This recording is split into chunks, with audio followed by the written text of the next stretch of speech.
Attığın her adımdan haberim var artık.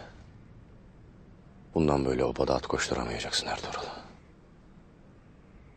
Destur var mıdır beyim? Gel.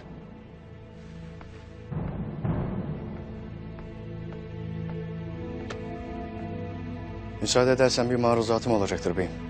Söyle Samsa. Ertuğrul Bey, izini kaybettik beyim.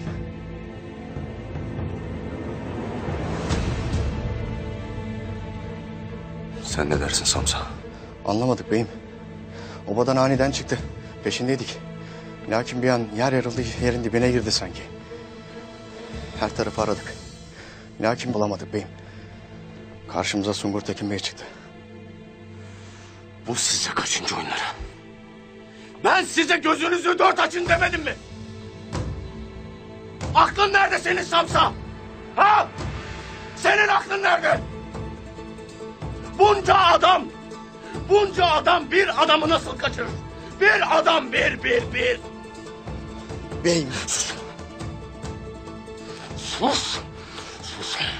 Çık dışarı. Çık dışarı.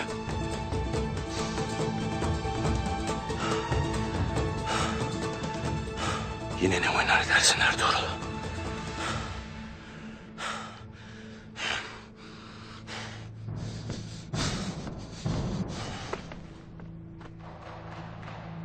Gökçe kızım, erini yalnız koma. Yanında ol. Öfkesini dindiresin.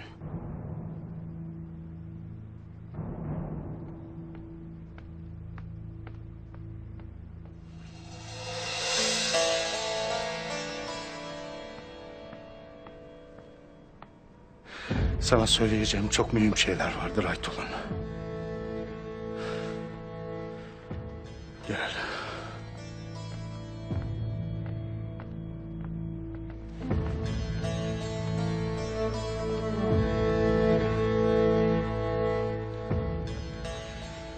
Zahmetlerimizin karşılığını bugün alıyoruz Aytolun. Söylesene ağabey. Merakta koma. Konya'ya gitmeme gerek kalmadı. Dananın kuyruğu bu akşam kopuyor. Emir Saadettin civardaki Türkmen beylerini toplayıp uç beyliğini tescilleyecek.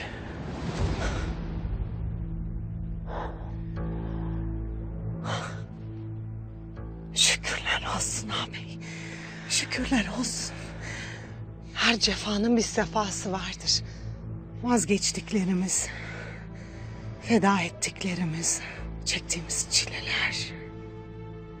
Hepsinin mükafatını alıyoruz. Gayrı safa sürme vaktidir. Vakti geldi Aytolun. Geçti bile. Çilemiz bitti. İstikbalimiz gökteki şems kadar parlaktır. Tuğtekin nerede? Ertuğrul'u takip eden alpler izini kaybetmişler. Öfkeden köpürür. Gökçe ile otururlar. Gidip Tuğtekin'e toplantı haberini vereyim.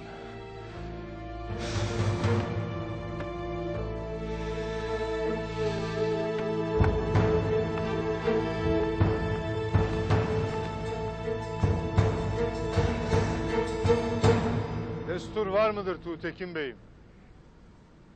Gel Gümüştekin Bey'im gel.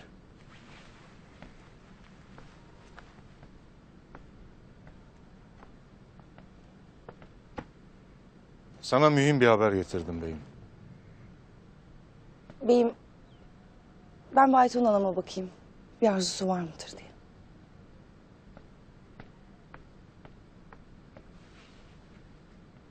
Buyur Gümüştekin Bey'im. Emir Saadettin Köpek'ten mektup geldi.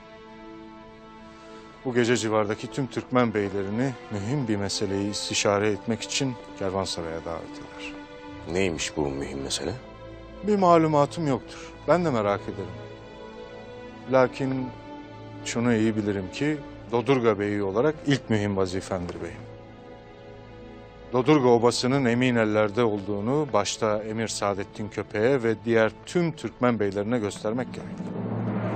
Eyvallah. O vakit birlikte yola çıkarız. Affını isterim Tuğtekin Bey'im. Erken yola çıkmam